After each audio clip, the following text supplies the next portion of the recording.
Hello నమస్తే, నేను journalist YNR. ఆంధ్రప్రదేశ్లో టీడీపీ జనసేన బీజేపీ పొత్తుకు మార్గం సుగమమైందని వార్తలు వస్తున్నాయి. చంద్రబాబు నాయుడు గారు ఢిల్లీ పర్యటన తర్వాత బీజేపీతో పొత్తు ఆల్మోస్ట్ కన్ఫామ్ అయిపోయింది అంటూ వార్తలు వస్తున్నాయి. ఈ పొత్తుకు సంబంధించి ప్రజలకు ఏం చెప్పాలి అనే దానిపైన తెలుగుదేశం పార్టీ ఇంకా క్లారిటీ తెచ్చుకోవాల్సి ఉంది. అఫీషియల్గా పొత్తుపైన ఒక ప్రకటన కూడా రావాల్సిన అవసరం ఉంది. ఢిల్లీ పర్యటన ముగించుకొని వచ్చిన తర్వాత కొంతమంది నాయకులతో పొత్తు తప్పని పరిస్థితి ఏర్పడింది, పొత్తుకు వెళ్ళక తప్పని పరిస్థితి వస్తుంది, రాష్ట్ర ప్రయోజనాల కోసం పొత్తు పెట్టుకోవాల్సి వస్తుంది అని చంద్రబాబు నాయుడు గారు చెప్పినట్లుగా ఈరోజు టీడీపీ మీడియా రాసింది.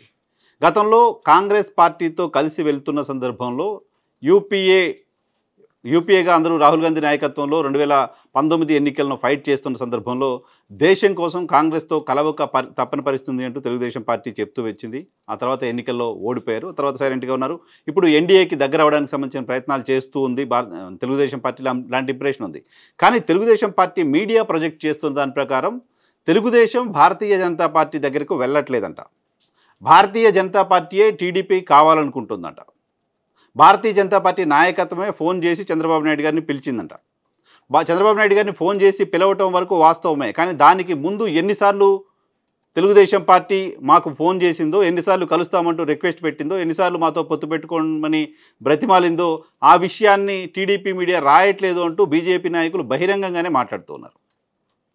సో ఇప్పుడు ఈరోజు టీడీపీ మీడియా చెప్తున్న దాని ప్రకారం, టీడీపీ మీడియాలో వస్తున్న వార్తల ప్రకారం రాష్ట్ర ప్రయోజనాల కోసం తప్పనిసరి పరిస్థితుల్లో భారతీయ జనతా పార్టీతో వెళ్లాల్సి వస్తోంది అనే ఒక ప్రొజెక్షన్ ఇచ్చే ప్రయత్నం చేస్తున్నారు. ఆంధ్రప్రదేశ్లో భారతీయ జనతా పార్టీ పైన తీవ్రమైన వ్యతిరేకత ఉన్న మాటను ఎవరు కాదనలేరు, ఏ రాజకీయ పార్టీ కూడా. గడిచిన 10 ఏళ్లుగా కేంద్రంలో అధికారంలో ఉన్న భారతీయ జనతా పార్టీ రాష్ట్ర విభజన సందర్భంగా ఆంధ్రప్రదేశ్ కావచ్చు, తెలంగాణకు కావచ్చు, రావాల్సిన చాలా ప్రాజెక్టుల విషయంలో కావచ్చు, నిధుల విషయంలో కావచ్చు, కొన్ని సమస్యల పరిష్కారం అంశంలో కావచ్చు, ప్రాపర్గా కేంద్ర ప్రభుత్వం బిహేవ్ చేయలేదు లాంటి ఇంప్రెషన్ ఉంది. అలాంటి సందర్భంలో ఆంధ్రప్రదేశ్ ప్రజలకు కూడా భారతీయ జనతా పార్టీ పైన వ్యతిరేకతే ఉంది.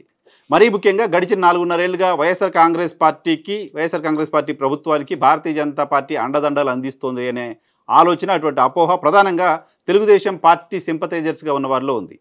అమరావతికి సంబంధించిన ఇష్యూ కావచ్చు, జగన్మోహన్ రెడ్డి గారికి సంబంధించిన కేసుల ఇష్యూ కావచ్చు, మిగతా వ్యవహారాల్లో భారతీయ జనతా పార్టీ జగన్మోహన్ రెడ్డి గారికి అండగా ఉంది అనే ఒక ఇంప్రెషన్ని ఇదే టీడీపీ మీడియా చాలా కాలంగా ప్రచారం చేస్తూ వస్తోంది. ఇదే విషయాన్ని తెలుగుదేశం పార్టీ సింపథైజర్స్ నమ్మేలా చేస్తూ వస్తోంది. ఇప్పుడు మరి టీడీపీ బీజేపీ పొత్తు పెట్టుకుంటే వాళ్ళని కన్విన్స్ చేయటం ఎలా?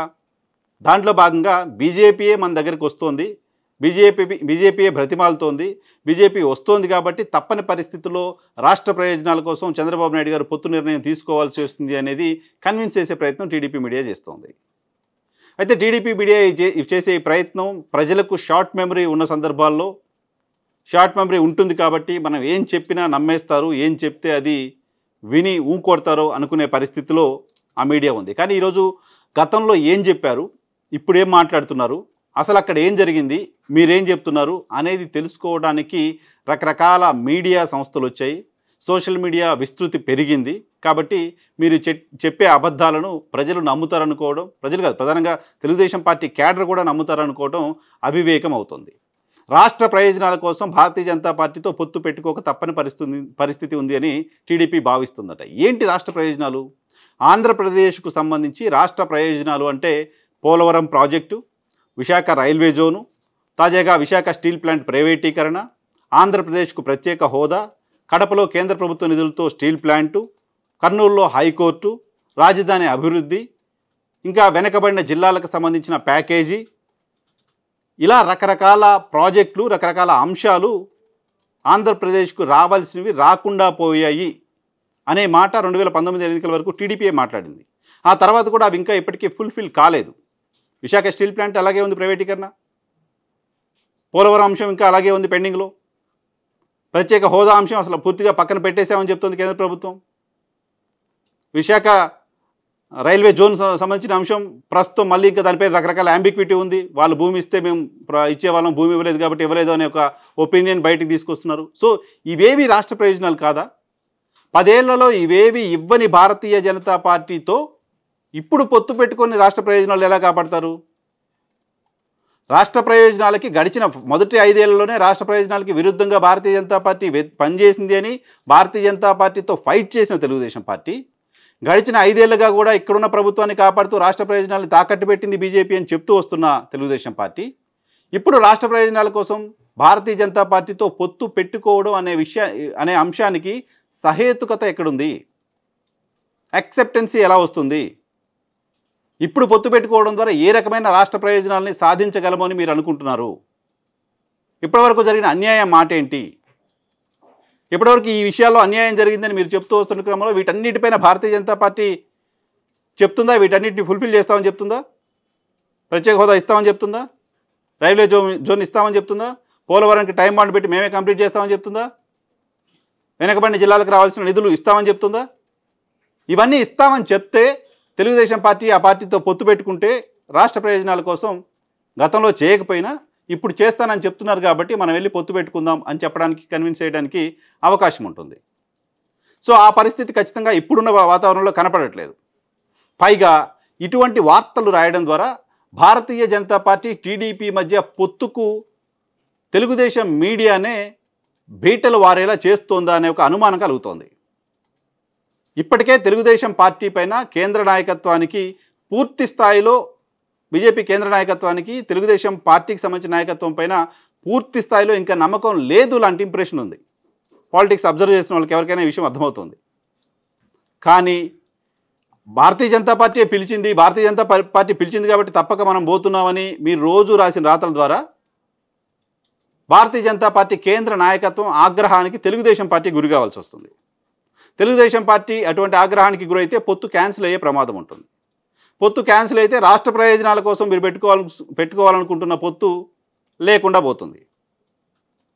రాష్ట్రంలో 1% ఓటింగ్ కూడా లేని ఒక పార్టీ, 10 ఏళ్లలో రాష్ట్రానికి అన్యాయం చేసింది అని మీరే రోజు చెప్పిన ఓ పార్టీ, ఆ పార్టీ కోసం మీరు ఇప్పుడు వెళ్ళి పొత్తు పెట్టుకోవడం రాష్ట్ర ప్రయోజనాలకు ఏ రకంగా ఉపయోగపడుతుందనే అంశం పైన క్లారిటీ లేదు. ఏంటి రాష్ట్ర ప్రయోజనాల కంటే పార్టీ ప్రయోజనాలు ఇక్కడ ఇంపార్టెంట్ అనేది చెప్పాలి, అది చెప్పలేకపోతున్నారు. ఏంటి ఆ రాష్ట్ర ప్రయోజనాలు? కొంతమంది తెలుగుదేశం పార్టీకి సంబంధించిన నాయకులు అమాయకంగా నిజాయితీగా ఉండేవాళ్ళు కొంతమంది ఓపెన్గానే చెప్తున్నారు. జగన్మోహన్ రెడ్డి గారిని ఎదుర్కోవాలంటే, జగన్మోహన్ రెడ్డి గారిని ఎదుర్కొని రేపు పొద్దున ఎన్నికలు చేయాలంటే బీజేపీ మద్దతు లేకపోతే చేయలేం. ఇది కీలకమైన పాయింట్.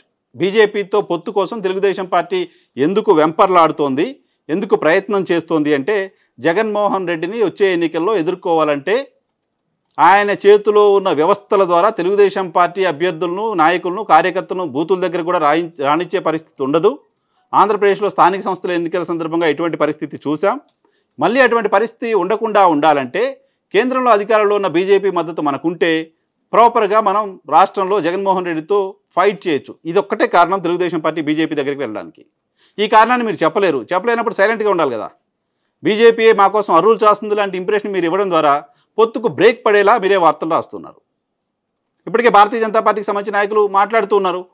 ఎన్నిసార్లు మమ్మల్ని అడిగారో, ఎన్నిసార్లు రిక్వెస్ట్లు పెట్టారో, ఎన్నిసార్లు మా అపాయింట్మెంట్ కోసం ప్రయత్నం చేశారో చెప్పమంటారా అంటున్నారు. గతంలో నారా లోకేష్ గారు అమిత్ షా గారిని కలిసిన సందర్భంలో వాళ్ళే పిలిస్తే నేను వెళ్ళానంటూ ఆయన ఆన్ రికార్డ్ మాట్లాడారు. ఆ తర్వాత కేంద్ర మంత్రిగా ఉన్న కిషన్ రెడ్డి మేము పిలవలేదు, పదే ఆయన రిక్వెస్ట్ చేస్తే మేము తీసిపోయి కల్పించామని చెప్పారు. సో అప్పుడు క్రెడిబిలిటీ లూజ్ అవుతుంది నాయకత్వాన్ని కదా. సో ఇప్పుడు కూడా అటువంటి వార్తలు రాసి అటువంటి క్రెడిబిలిటీ లూజ్ చేసి పొత్తుకు బీటలు వారేలా తెలుగుదేశం పార్టీ మీడియా ప్రవర్తించకుండా ఉంటే 3 పార్టీలు కలిసి పోటీ చేసే వాతావరణం ఊహించవచ్చు.